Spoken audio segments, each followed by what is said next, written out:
Sí, nosotros pasamos del 3/4. Algunas cosas se filmaban también en esas camaritas más pequeñas, ¿cómo se llama? La Handycam, Handycam, pero en ese momento no alcanzaban a ver. A finales. de los 90. Ahí sí Sí. tenías, claro. Sí, ahí sí había algo de Handycam, gente filmaba cosas. Hay 8, nos permitían pasar eso por Telepacífico, pero era como por debajo de cuerdas, sí. Pero pasás al Super VHS, me acuerdo. Sí, Betacam, que era un formato ya más robusto y mejor calidad de imagen. Después Super VHS, que permite filmar ya en digital y en análogo. Pero hacemos todo ese recorrido, sí, eso fue lo que hicimos en esa época. Se editaba en 3/4, yo creo que hasta... Y después, sí, en 3/4, en Umatic, porque las editoras de Betacam eran muy caras. Después sí ya aparecen las editoras de Betacam. ¿Y el videotoaster? ¿Tuvieron un videotoaster? Sí, se tenía un videotoaster. Se tenía una amiga también.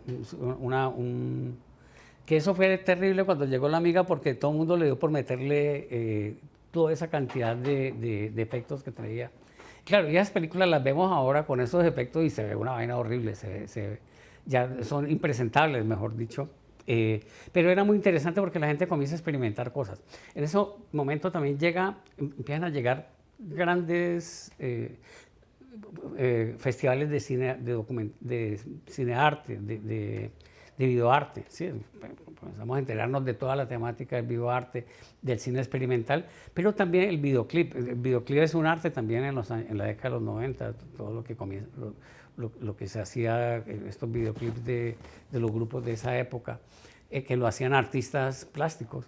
Entonces, esta generación de Navas y de Moreno, ellos comienzan a ver esos trabajos y comienzan a tratar de replicarlos en el documental. Eso genera un problema bastante fuerte dentro de la carrera, porque para algunos profesores eso no tenía nada que ver con el documental. Eso era otra cosa completamente distinto, eso era especulación comercial. Eso era especulación con la imagen, era golosinas visuales que no permitían, que obstaculizaban la expresión del pensamiento universitario más complejo en esas producciones.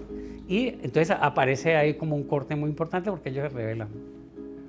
Entonces, en lo que estás hablando, partimos de una carrera muy orientada hacia lo teórico y hacia la reflexión.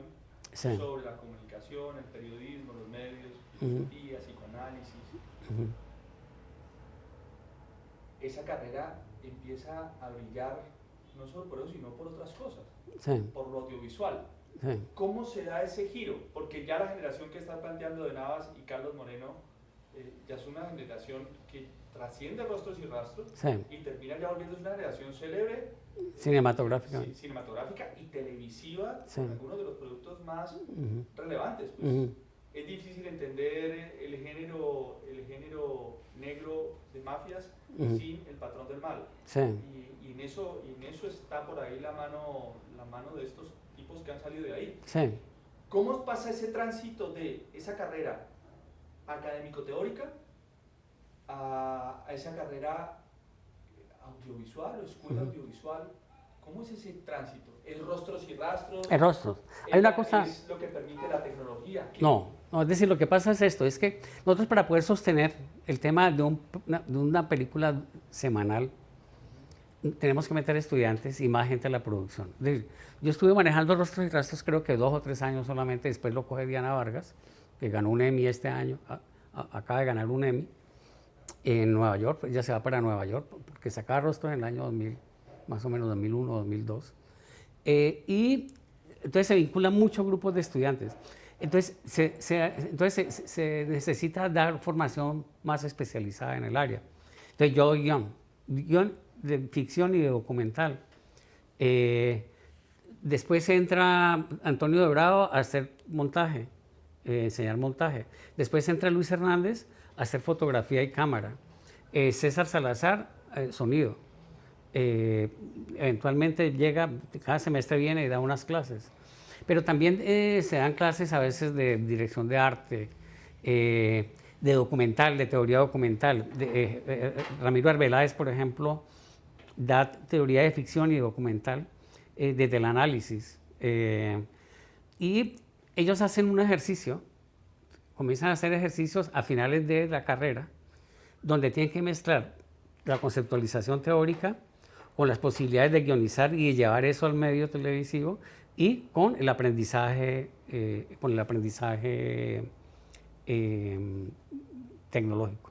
Es decir, ellos tienen que pasar por todo el aprendizaje tecnológico y al final de los cursos del taller, ellos tienen que hacer una película, hacen 2 películas, hacen unas películas que son de ficción.